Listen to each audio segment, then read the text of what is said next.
여러분 안녕하세요. 스마트폰을 이용을 하실 때 가장 많이 이용하게 되는 것이 키보드일 텐데요. 이번 시간은 삼성 키보드의 다양한 활용 방법에 대해서 알아보겠습니다.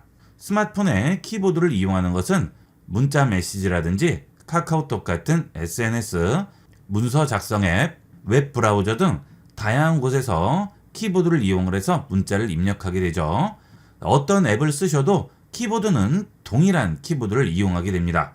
네이버 메모 앱을 실행하고요. 키보드로 입력하는 방법을 보도록 하겠습니다. 자, 이렇게 문자를 입력할 곳에 터치를 하게 되면 아래쪽에 키패드가 나오게 되죠. 한글을 입력하는 키패드는 두 가지 종류가 있죠. 갤럭시의 경우에는 천지인 키보드와 쿼티 키보드 두 가지가 있는데요. 일단 키보드 종류부터 설정을 해보도록 하겠습니다. 키보드를 꺼내게 되면 상단에 설정 버튼이 나오게 되죠. 설정 누릅니다. 그러면 언어 및 키보드 형식이라고 나오는데요. 이곳을 터치하시게 되면 한국어와 영어 두 가지가 나오죠. 한국어를 터치합니다. 그러면 천지인, 쿼티 두 가지가 나오게 되죠. 이거는 사용 방식에 따라서 편리한 걸 이용하시면 되겠습니다. 요즘은 쿼티를 많이 이용을 하죠. 자, 쿼티를 이용을 해보도록 하겠습니다. 영어는 기본적으로 쿼티를 이용하죠. 자, 그 다음 뒤로 돌아갑니다. 자, 이렇게 해서 키보드로 문자를 입력을 하게 됩니다. 자, 이 상단에 있는 것은 네이버 메모 앱에 있는 메뉴이기 때문에 신경 쓰실 필요 없고요. 그 아래 키보드 위에 있는 것이 키보드 메뉴가 되겠죠. 자, 일단 텍스트를 입력하는 방법은 모음과 자음을 눌러서 텍스트를 입력을 하게 되죠. 그 다음에 지울 때는 여기 있는 백스페이스로 지우게 되겠습니다. 자, 그 다음은 특수 문자를 입력을 할 경우에는 키보드 아래쪽에 보면 특수 문자 입력키가 있죠. 자, 이걸 누르시면 특수 문자로 넘어가게 되고 다시 가라는 글씨를 누르면 한글 입력창으로 들어오게 되는데요. 자, 이때 특수 문자를 입력하기 위해서 매번 특수 문자 키패드로 넘어갈 필요가 없이 스페이스바 옆에 있는 점을 누르고 기다리게 되면 특수 문자를 바로 여기서 입력을 할 수가 있겠죠. 여기서 손을 떼지 않고 드래그해서 원하는 위치에 가져다 놓고 손을 떼게 되면 이렇게 특수 문자가 들어가게 되겠습니다. 자, 이게 특수 문자를 입력하는 첫 번째 방법이고요. 자, 그 다음은 여기 있는 키 위에 특수 문자를 아예 표시할 수도 있죠. 자, 상단에 있는 설정 버튼 누릅니다. 그 다음 스타일 및 레이아웃 부분에 가시게 되면 아래쪽에 레이아웃이라고 있습니다. 레이아웃 들어갑니다. 그러면 보조 문자라고 있죠. 지금 체크가 꺼져 있는데요. 자, 체크가 꺼져 있으면 키패드에 글씨만 나오게 되고요. 이 부분 체크를 켜게 되면 글씨 위에 여러 가지 특수 문자가 같이 나오게 되죠. 자, 이 경우 문자 위에 있는 특수 문자들을 입력을 할 경우 해당 키를 터치하고 기다리게 되면 특수 문자가 파란색 키로 뜨게 됩니다. 자, 이때 손을 떼게 되면 해당 특수 문자가 입력이 되겠죠. 자, 글씨를 입력할 때는 이렇게 한 번씩 터치를 하면 되겠고요. 특수 문자는 터치하고 기다리면 특수 문자 뜨면 손을 떼면 되는 거죠. 자, 이런 특수 문자 입력하기 위해서 매번 특수 문자 키 누르고 들어가지 않아도 이렇게 입력하면 훨씬 간편하게 입력을 할 수 있습니다. 자, 그 다음은 키패드 위에 보시면 번역 기능이 있죠. 자, 이 번역 기능 누르시면 내가 입력하는 텍스트를 바로 번역을 해주게 되죠. 자, 안녕하세요, 반갑습니다 라고 썼습니다. 자, 그러면 좌측 부분에 보시면 KR이라고 나와요. 이 KR을 눌러줍니다. 그러면 지금 자동을 한국어로 번역하죠. 자, 자동을 영어로 번역할게요. 한국어 터치하시고 여기서 영어로 바꿔줍니다.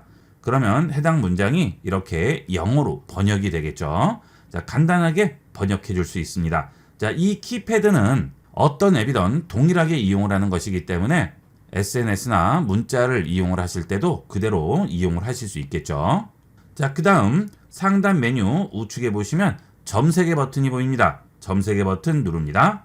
그러면 여러 가지 메뉴가 나오죠. 자, 손글씨 부분은 손으로 직접 글씨를 써서 여기에 텍스트를 입력을 할 수 있습니다. 자, 손글씨 터치해 볼게요. 자, 그러면 손글씨 창이 나오죠. 자, 이 손글씨는 손으로 직접 쓰셔도 되고요. 이런 펜을 이용을 하셔도 됩니다. 자, 써볼게요.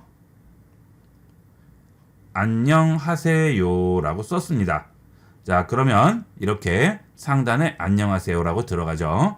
자, 이렇게 필기체로 입력을 시킬 때는 여기에 필기체 입력창에 입력을 하셔도 되지만 상단에 있는 텍스트 입력하는 부분에 직접 입력을 하셔도 됩니다. 자, 여기 텍스트 입력하는 곳에 바로 텍스트를 써보도록 하겠습니다. 반갑습니다 라고 썼습니다. 그러면 여기에 바로 글씨가 이렇게 들어가게 되죠. 자, 일부러 아래창에 입력하실 필요 없이 위에서 바로 입력을 할 수 있습니다. 자, 그 다음 이렇게 입력창이 나오게 되면 여기에 백스페이스 키 앞쪽 지우기죠. 자, 이렇게 해서 눌러주시면 앞쪽이 지워지고요. 그 다음 물음표라든지 쉼표, 마침표 전부 찍을 수 있고요. 엔터키 여기에 들어와 있죠. 그 다음 특수 문자 같은 경우에는 여기에서 특수 문자를 직접 찍어주시면 되겠고요. 자, 그 다음 지금 한글로 돼 있을 경우에는 한글만 인식합니다. 영어는 인식률이 떨어져요. 자, 그럴 때는 여기에 있는 키를 눌러서 한영어로 전환을 해주시면 되겠죠. 자, 여기 터치하시게 되면 0이라고 선명하게 보이고요. 다시 터치하면 한이라고 해서 선명하게 보이죠. 한영 전환이 되겠습니다. 자, 영어를 쓰실 때는 영어로 전환해서 이용을 하셔야 되겠어요. 자, 그 다음 이 상태에서 다시 키보드 꺼내시려면 아래쪽에서 키보드 누르시면 다시 키보드가 나오게 되겠습니다. 자, 그 다음 다시 점세개 버튼 누르면 이번에는 한손 키보드라고 나오죠. 한손 키보드 선택하시면 이렇게 키보드가 한쪽으로 몰려서 입력이 좀 더 쉽겠죠. 자, 그 다음 오른손으로 잡고 이용할 때는 여기 있는 화살표를 이용을 해서 오른쪽으로 옮기시면 오른손으로 입력을 할 수도 있습니다. 물론 이 경우에는 손이 크신 분은 좀 더 불편할 수도 있겠죠. 자, 그럴 경우에는 전체 화면으로 다시 돌려주시면 되겠어요. 자, 다시 점세개 버튼 누릅니다. 자, 그 다음 모드가 있죠. 자, 이 모드는 키패드를 띄울 수가 있습니다. 자, 모드 누릅니다. 자, 그러면 일반 키보드가 있고 플로팅 키보드가 있죠. 일반 키보드는 지금과 같이 아래쪽에 키보드가 붙어 있는 상태고요. 플로팅은 내가 원하는 곳에 가져다 놓을 수 있습니다. 자, 이렇게 키보드 배치를 시키고 사이즈를 조절할 수도 있죠. 그 다음에 위쪽을 더 키울 수도 있습니다. 그리고 아래쪽 잡고 또 원하는 곳에 가져다 놓을 수가 있겠죠. 이런 건 편리한 대로 이용을 하시면 되겠습니다. 자, 그 다음 원래대로 가져다 놓으려면 아래쪽 잡고 제일 아래로 붙이게 되면 파란색 박스가 나오고요. 다시 고정으로 돌아가게 되겠습니다. 자, 다시 점세개 버튼 누르시고요. 이번에는 텍스트 추출이라고 있죠. 자, 이 텍스트 추출은 여러 가지 앱들에서 많이 지원을 하는데 키보드에서도 지원을 합니다. 텍스트 추출 선택을 하시면 직접 텍스트를 찍어서 추출을 할 수가 있죠. 자, 그러면 텍스트 입력창이 카메라로 바뀌게 됩니다. 자, 그 다음 원하는 텍스트를 비추게 되면 그 텍스트를 박스가 감싸게 되고요. 그때 아래쪽에 있는 붙여넣기를 누르면 이렇게 스캔한 텍스트를 텍스트 입력창에 이렇게 넣어주게 됩니다. 자, 어때요? 비추는 것만으로도 지금 계속 입력이 되죠? 자, 이렇게 계속 스마트폰을 비추기만 하면 입력이 되겠습니다. 자, 그 상태에서 아래쪽에 있는 붙여넣기 하시면 바로 붙여넣을 수가 있죠.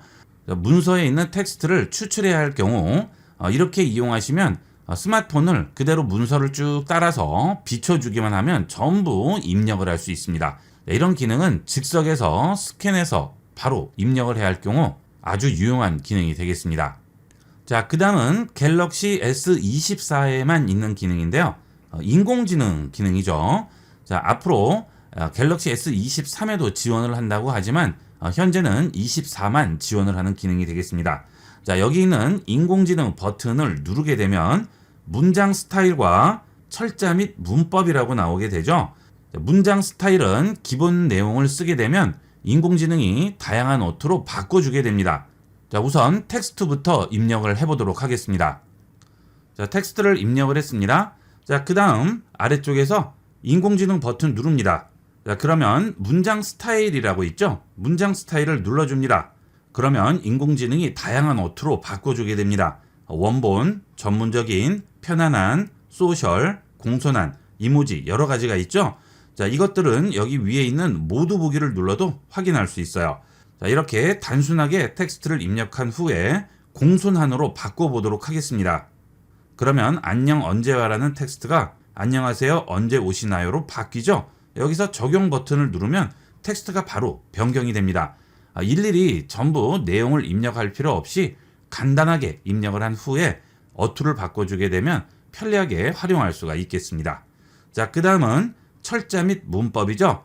여러분들이 SNS나 문자 이용을 하실 때 입력한 후에 철자나 문법이 틀렸는지 다시 한번 확인을 하시는데요.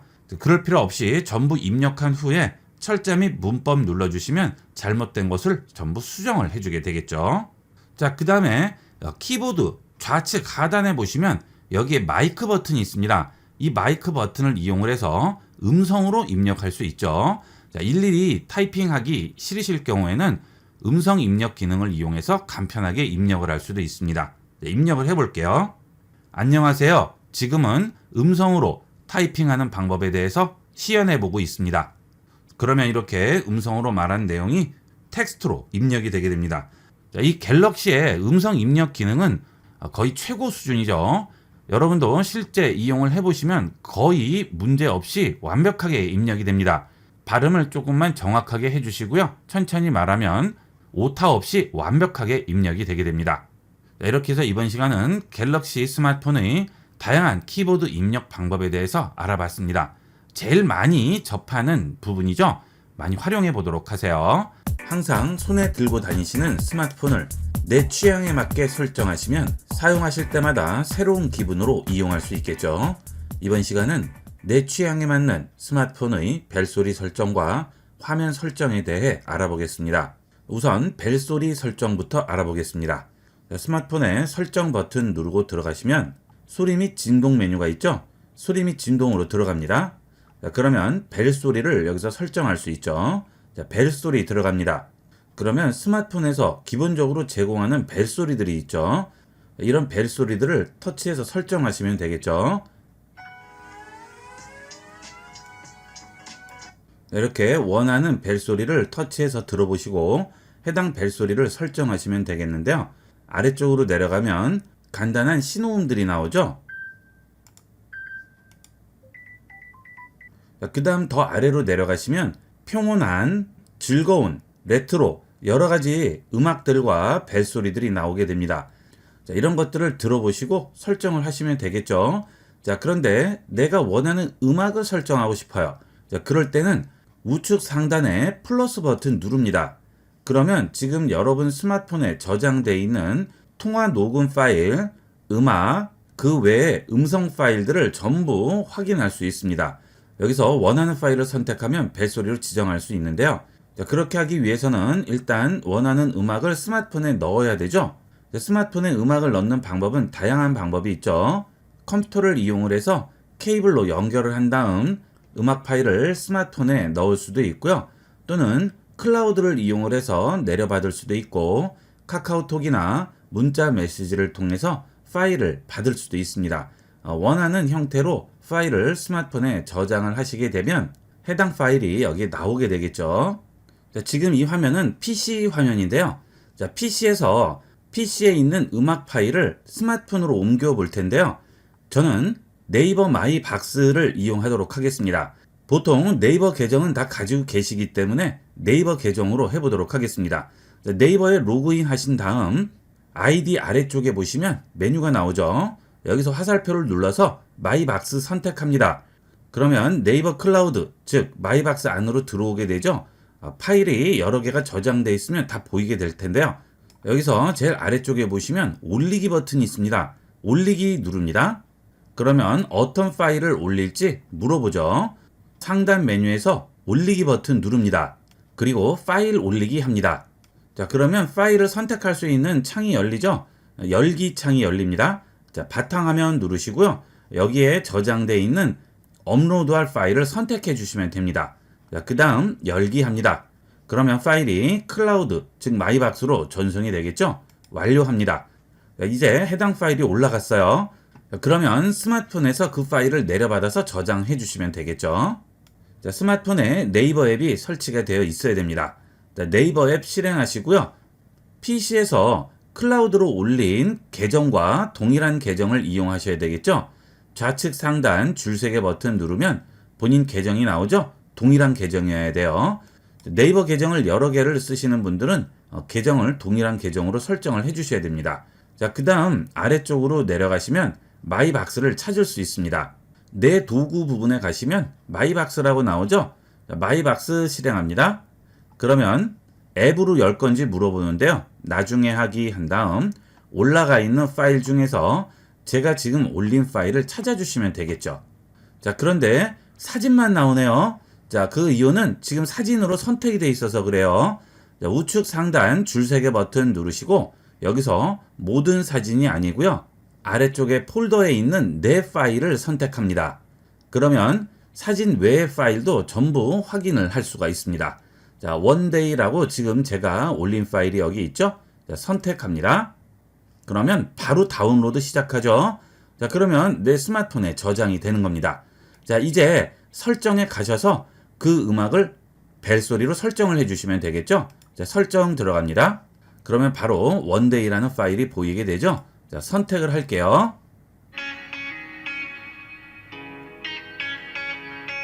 자, 이 파일이 맞아요. 그러면 완료합니다. 그러면 이제 해당 벨소리로 설정이 된 거죠. 자, 그 다음 벨소리를 설정할 때 위에 있는 선택한 하이라이트만 재생에 체크를 해 주셔야 앞쪽에 무음 구간이라든지 소리가 약한 부분이 아니고 하이라이트 부분만 재생이 되게 되겠죠. 자, 이걸 꼭 체크를 해 주셔야 됩니다. 자, 그러면 내가 원하는 벨소리로 스마트폰 벨소리를 지정을 할 수 있습니다. 자, 그 다음은 벨소리를 만들 수도 있습니다. 자, 스마트폰에 벨소리가 울리면 누가 전화를 했는지 스마트폰을 보거나 받기 전에는 알 수가 없죠.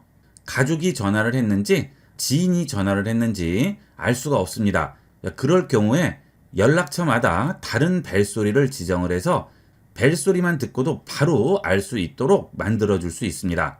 예를 들어서 거래처에서 전화가 오면 거래처라고 말을 한다던가 또는 가족이 전화하면 가족이라고 말을 하거나 친구가 전화했을 때는 친구 이름을 불러줍니다. 그렇게 되면 전화 벨소리만 듣고도 누가 전화했는지 금방 알 수가 있겠죠.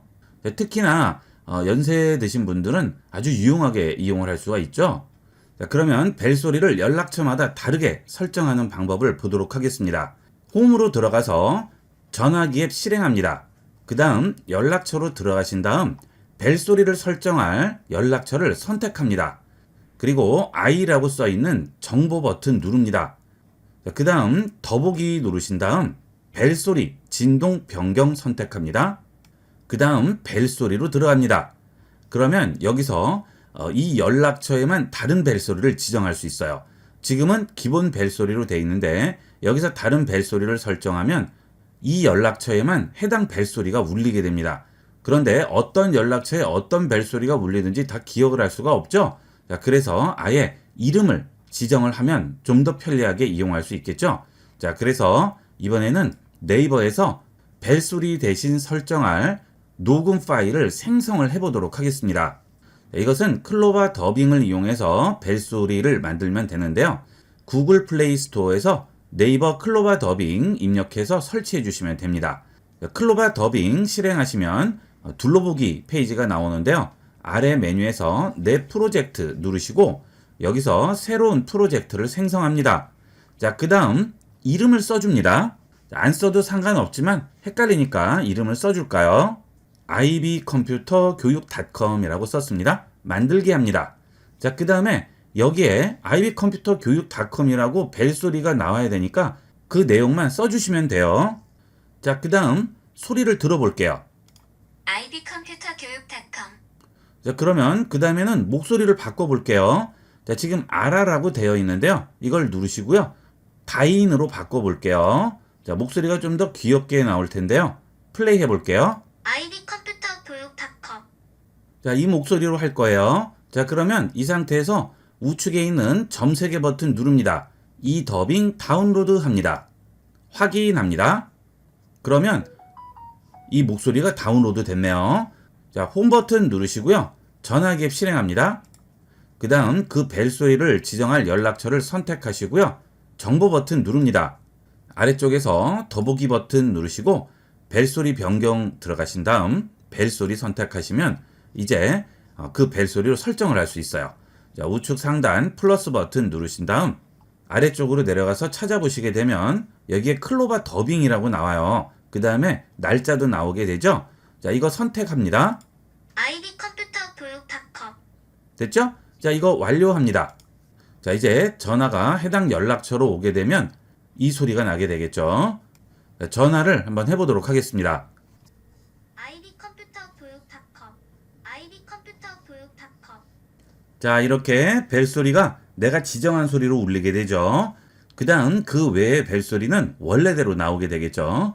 자, 이렇게 꼭 필요한 벨소리에는 이런 식으로 지정을 해 놓으시면 아주 편리하게 이용을 할 수 있어요.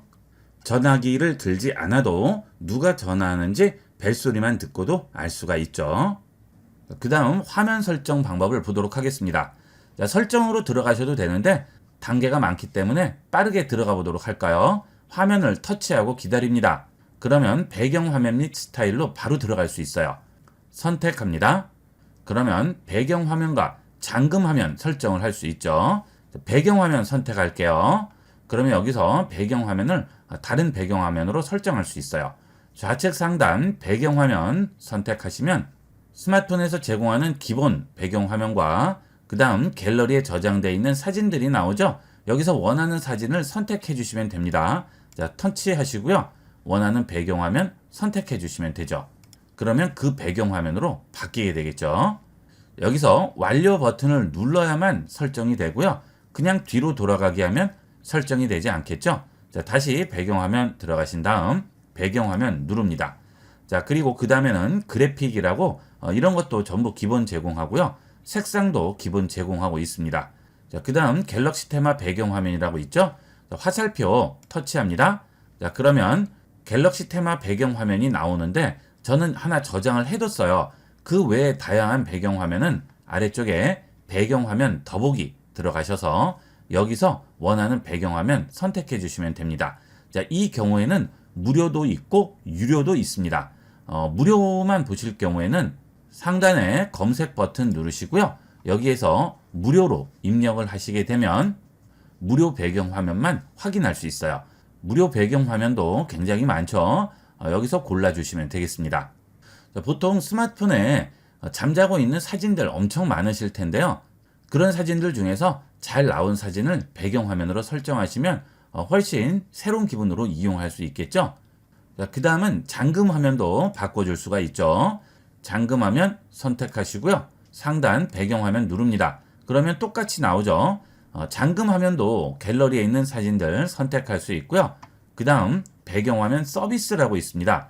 여기에 들어가시게 되면 잠금화면 배경을 여러 가지로 바꿔줄 수 있어요.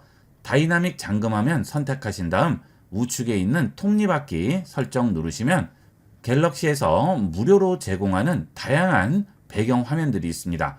자, 이런 잠금화면 배경이 매번 바뀌면서 순환이 되게 되죠. 자, 그러면 스마트폰을 들 때마다 항상 새로운 기분으로 이용할 수 있겠죠. 이거는 무료입니다. 그리고 이런 사진들은 주기적으로 업데이트가 됩니다. 그리고 카테고리는 5개까지 선택할 수 있죠. 예를 들어서 풍경, 예술, 음식, 디저트 이렇게 할 거예요. 자, 그러면 여기 다운로드 버튼 눌러서 다운로드 해주시면 되겠죠. 자, 이런 식으로 전부 다운로드 해주시면 배경화면이 스마트폰을 켤 때마다 계속 바뀌게 됩니다. 자, 이용하실 때마다 아주 새로운 기분으로 이용할 수 있어요. 다이나믹 잠금하면 꼭 활용해 보도록 하세요. 스마트폰을 이용하실 때 가장 신경 쓰이는 부분이 충전입니다. 그리고 희한하게 급할 때 항상 배터리가 부족하죠.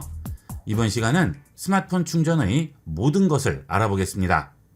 우선 스마트폰을 충전하는 방법은 2가지가 있죠. 유선으로 충전하는 방법과 무선 충전 방법이 있죠. 유선 충전은 스마트폰 충전기에 케이블을 연결을 해서 스마트폰으로 충전을 하는 방식이고요. 무선 충전은 케이블 연결 없이 스마트폰을 이렇게 놓는 것만으로도 충전이 되죠. 그 대신 무선 충전은 충전 속도는 느리겠죠. 하지만 케이블이 없이 충전을 하니까 좀 더 편리하게 이용을 할 수 있겠습니다. 그 다음 무선 충전은 충전 스테이션에 휴대폰을 얻는 것으로 충전을 하는 방법이 있고, 2번째는 휴대폰끼리 충전하는 방법이 있죠. 스마트폰끼리 무선 충전을 하는 방법은 외부에서 급할 때 아주 유용하게 쓸 수 있는데요. 이 경우 스마트폰이 무선 충전 기능을 지원을 해야 됩니다. 여러분 스마트폰이 무선 충전 기능을 지원하는지 알아보기 위해서 스마트폰 상단을 아래로 쓸어 내리시고요. 한 번 더 쓸어 내리시면 무선 배터리 공유라는 아이콘이 나와야 됩니다. 이 아이콘이 있으면 무선 충전을 지원을 하는 거죠. 자, 이 아이콘이 있어야지만 충전을 해줄 수도 있고 충전을 받을 수도 있습니다.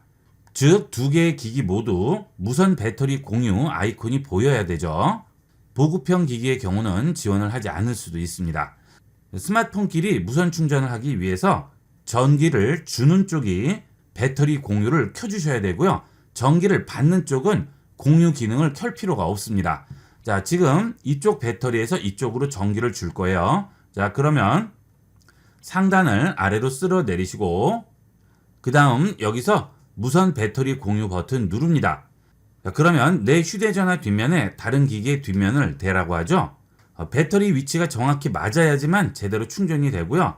커버가 있을 경우 속도가 느려질 수가 있으니까 충전이 빠르게 되지 않을 경우에는 커버를 벗겨 주셔야 되겠습니다. 자, 그러면 전기를 줄 쪽을 이렇게 놓고요. 전기를 받을 쪽을 위에다 얹어 주겠습니다. 자, 그러면 이렇게 배터리 용량 표시가 나오고요. 상단에 보시게 되면 이렇게 충전되고 있다는 번개 표시가 배터리에 나오죠. 자, 그 다음 제대로 위치가 맞지 않았을 경우 위치 확인이라고 나오게 됩니다. 자, 위치를 잘 맞춰주세요. 그러면 스마트폰에서 스마트폰으로 충전을 할 수가 있죠. 자, 이렇게 해서 급할 때는 다른 스마트폰에서 충전을 할 수가 있어요. 자, 그 다음은 케이블로 충전을 할 때 충전기를 보도록 하겠습니다. 자, 집에 보시면 이런 스마트폰 충전기가 한두 개 이상은 다 있으실 텐데요. 자, 이 충전기는 일반 충전기와 고속 충전기가 있죠. 자, 일반 충전기의 경우에는 이렇게 충전기에 아무 표시도 나와 있지 않은데 고속 충전기의 경우에는 이렇게 번개 표시가 있습니다. 자, 이러면 고속 충전기라는 뜻이에요. 그 다음은 충전기의 충전 속도죠. 일반 충전기나 고속 충전기도 충전 속도에 따라서 다양한 용량을 지원을 하는데요. 자, 충전기 뒷면을 보시게 되면 전격 입력과 전격 출력이라고 있죠. 여기서 전격 출력을 봅니다. 자, 그러면 볼트 수와 암페어 수 두 가지가 나오게 됩니다. 이 두 개를 곱해 주세요. 자, 그러면 지금 5V 2A니까 곱하면 얼마죠? 10이죠. 자, 이것을 와트 수라고 부릅니다. 이 와트 수가 높을수록 빠른 충전이 되는 거죠. 자, 지금 이것은 10W짜리인데요. 이건 일반 충전기예요. 15W부터 고속 충전으로 들어가게 됩니다. 자, 그 옆에 있는 충전기를 한번 볼까요? 자, 그 옆에 있는 충전기도 보시면 전격 입력 밑에 전격 출력이라고 나오죠. 자, 여기 보시면 9V 1.67 또는 5V 2라고 나오죠. 자, 5, 2, 10 일반 충전도 되고요. 그 옆에 있는 9V 1.67을 곱하게 되면 대략 15W 정도 나오죠. 자, 이것은 일반 충전과 고속 충전을 같이 지원을 하는 거죠. 자, 그래서 고속 충전을 지원하지 않는 스마트폰에 연결을 했을 경우에는 자동으로 일반 충전이 되고요. 고속 충전을 지원하는 기기가 연결됐을 때는 자동으로 고속 충전으로 충전이 되게 됩니다. 자, 그 다음 이 충전기도 한번 볼까요? 여기도 전격 출력에 보시면 앞에 본 것과 동일하죠? 자, 이렇게 세 가지 충전기를 봤는데요. 자, 충전기를 보시게 되면 여기에 USB-A 단자가 들어갑니다. 여기도 마찬가지고요. 그 다음 여기도 마찬가지죠. 자, 이 USB-A 단자 충전기는 고속 충전이라도 충전 용량에 한계가 있습니다. 25W, 45W, 65W, 100W까지의 충전기도 있는데요. 그런 경우에는 이렇게 USB-A 케이블로는 안 되고요. USB-C 케이블로만 지원이 가능합니다. 자, 다른 충전기를 가져와 봤는데요. 이 충전기의 경우는 연결 단자가 USB-C죠. 자, 이거 뒷면을 한번 볼게요. 자, 뒷면에서 용량을 한번 보도록 하겠습니다. 자, 여기에 보시게 되면 전격 출력 부분에 5V 3A 또는 9V 2.77이라고 나오죠. 자, 5V 3A는 15W죠. 9V에 2.77A면 대략 25W가 되겠습니다. 지금 이 충전기가 이 충전기에 비해서는 좀 더 고속으로 충전이 되는 거죠. 자, 단자도 다릅니다. USB-C 단자가 붙어 있는 것이 좀 더 많은 용량을 고속으로 충전을 하게 됩니다. 자, 그래서 여러분들이 충전기를 구입을 하실 때 뒤쪽을 보시고요. 전격 출력이 얼마인지를 꼭 계산을 해보도록 하세요. 그리고 충전 방식도 퀵 차지, 즉 QC 또는 PD 충전, 여러 가지가 있죠. 그런 충전기 종류에 대해서 자세히 알 필요는 없지만 이런 부분은 알고 계셔야 되겠죠. 용량이 얼마까지 충전이 되는지를 알고 계셔야 됩니다. 자, 지금 제 스마트폰의 경우는 갤럭시 S24 울트라 기종인데요. S24 기종 중에 플러스와 울트라 기종은 45W까지 지원을 합니다. S24는 25W까지 지원을 해요. 여러분 스마트폰이 어느 정도 용량의 충전을 지원을 하는지를 확인을 해 보셔야 되겠죠. 자, 제 스마트폰의 경우에는 45W까지 지원을 하기 때문에 25W로 충전을 해도 원래 지원하는 것보다는 느리겠죠. 지금 제 스마트폰에는 45W로 충전을 하면 가장 적당한 상태인 거죠. 여러분 기종을 인터넷으로 검색을 해보시고 몇 와트까지 지원을 하는지를 확인을 해보시고 거기에 맞는 충전기를 이용하시면 좀 더 빠르게 충전을 할 수가 있겠습니다. 자, 그 다음 그럴 경우 충전기와 연결을 하는 이 케이블도 중요합니다. 예를 들어 여러분 스마트폰이 25W 충전을 지원을 하고요. 충전기도 25W를 지원을 합니다. 그런데 케이블이 일반 케이블이에요. 다이소 같은 데 가시면 충전 케이블, 일반 케이블 많이 팔죠. 몇천 원이면 사는데요. 그것은 권장하지 않습니다. 그것은 고속용 케이블이 아니기 때문에 그렇게 두 개를 연결을 하게 되면 일반 충전 정도밖에는 속도가 나오지 않아요. 여러분 스마트폰과 충전기를 제대로 쓰고 있지 못하는 거죠. 인터넷에서 케이블 검색을 하시게 되면 몇 와트까지 지원을 하는지 케이블 규격이 나옵니다. 반드시 스마트폰과 충전기, 충전 용량을 확인하시고 동일한 용량의 케이블을 이용을 하셔야 되겠습니다. 물론 25W 스마트폰과 25W 충전기를 이용하는데 100W짜리 케이블을 이용해요. 이건 상관이 없겠죠. 자, 하지만 25W 충전기와 스마트폰을 이용을 하는데 10W짜리 케이블을 이용한다면 그것은 권장하지 않습니다. 자, 그러면 이럴 경우는 어떻게 될까요? 자, 스마트폰은 25W인데 충전기가 65W예요. 이거는 상관없을까요? 상관없습니다. 자, 그렇게 충전을 해도 발열이 약간 있을 수는 있겠지만 스마트폰이나 충전기에 영향은 없습니다. 단지 스마트폰 배터리의 수명이 약간은 줄여들 수는 있겠죠. 자, 그렇다고 해서 1년 쓸 스마트폰 배터리를 6개월밖에 못 쓴다든지 그렇지는 않아요. 아주 조금 줄어들긴 하겠죠.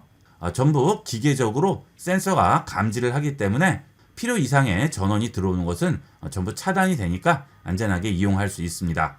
예전과는 다르게 요즘은 스마트폰 구입할 때 충전기가 같이 포함이 되어 있지 않죠. 그래서 예전에 쓰던 충전기 그대로 이용하시는데요. 이런 것들을 잘 확인하고 이용을 하시면 좀 더 빠르게 이용하실 수 있고요. 충전기도 너무 오래 사용하는 것은 좋지가 않죠. 가끔 충전기에서 발열이 심하게 난다든지 충전기가 녹는 경우가 있는데요. 충전기 내구 연한 이상을 사용해서 그렇습니다. 물론 2, 3년 쓴다고 해서 충전기에 문제가 되지는 않겠지만 보통 2년에서 3년 주기로 충전기는 바꿔주는 게 좋죠. 그러면 인터넷으로 충전기와 케이블을 확인하는 방법을 보도록 하겠습니다. 네이버에서 충전기를 검색해 보도록 하겠습니다. 검색합니다. 그러면 다양한 충전기들이 나오는데요. 여기에 보시면 25W, 20W, 65W 여러 가지가 나오죠. 보통 일반 충전기는 10W인데요. 20W 충전기는 이론상 2배 빨리 충전이 되겠죠. 65W는 6배 빨리 충전이 됩니다. 물론 이론상이고요. 그 정도로는 차이가 나지 않겠지만 충전 속도가 반 이상으로 줄게 됩니다. 그 다음 충전기 하나에 단자가 여러 개 붙어 있는 그런 충전기도 요즘은 많이 이용을 하시죠. 그때 용량을 확인하시는데 65W라고 해서 각 단자마다 모두 65W를 지원하는 건 아닙니다. 이 세 개의 단자가 모두 합쳐서 65W가 나온다는 거죠. 이 단자에 꽂혀 있는 기기를 모두 합쳤을 때 65W가 나온다는 것입니다. 자, 한번 들어가 볼게요. 자, 이렇게 단자가 하나만 있는 것이 아니고 여러 개의 단자가 있을 경우 사양을 보시게 되면 이렇게 출력 사양이 나와 있습니다. 자, 이렇게 하나를 꽂으면 67W고요. 그 밑에 있는 데 꽂아도 67W죠. 자, 그런데 USB-A에 꽂으면 22.5W가 나오죠. 앞서 말씀드렸던 대로 USB-A는 충전량에 한계가 있습니다. 자, 그 다음에 아래를 보시면 두 개를 꽂게 되면 합쳐서 65W가 나오는 거죠. 자, 이런 식으로 확인이 가능하죠. 자, 이걸 보시고 여기에 맞춰서 꽂으셔야 좀 더 빠르게 이용할 수가 있겠죠. 두 대의 스마트폰을 연결합니다. 급하게 충전을 해야 돼요. 자, 그런데 이런 식으로 꽂아주시면 18W밖에 안 나오죠. 그런데 이렇게 꽂아주시면 45W와 20W로 충전을 할 수 있습니다. 자, 차이가 굉장히 크게 나죠. 여러분이 이렇게 단자가 여러 개 있는 충전기를 이용하실 때는 동시 출력 사양을 확인을 하고 이용을 하셔야 되겠습니다. 자, 세 포트에 꽂을 때는 이런 식으로 나오게 되죠. 자, 이렇게 포트가 여러 개 있을 경우 동시에 꽂았을 경우 첫 번째 포트가 가장 출력이 높다고 생각하시면 되겠습니다. 자, 그 다음은 충전 케이블을 보실 때도 와트 수를 확인을 하셔야 됩니다. 자, 여기 보시면 60W라고 나오죠. 이 경우는 이 케이블로 60W까지 충전을 할 수 있는 거고요. 이런 케이블의 경우에는 100W까지 충전을 해주죠. 자, 이왕이면 내가 충전하는 용량보다 조금 더 높은 용량을 이용하시는 게 안전하게 이용할 수 있죠. 자, 그 다음 케이블 하나에 단자가 이렇게 여러 개 붙어 있는 것은 권장하지 않습니다. 자, 예를 들어서 이 충전 포트에서 20W를 지원을 한다고 하면 동시에 연결을 했을 경우 20W 나누기 3이 되는 거죠. 이렇게 분리된 케이블 이용하지 마시고요. 단자 하나당 케이블 하나를 이용하는 게 제일 안전하고 빠르게 충전할 수가 있습니다. 자, 그 다음은 배터리도 요즘 많이 이용을 하시죠. 외부에서 스마트폰 배터리가 없을 경우 곤란을 겪게 되는데요. 그럴 때를 대비해서 배터리도 많이 이용을 하시는데 배터리 구매를 하실 때는 이 암페어 수를 꼭 확인을 하셔야 됩니다. 자, 지금 여기 같은 경우에는 5000mAh라고 나오죠.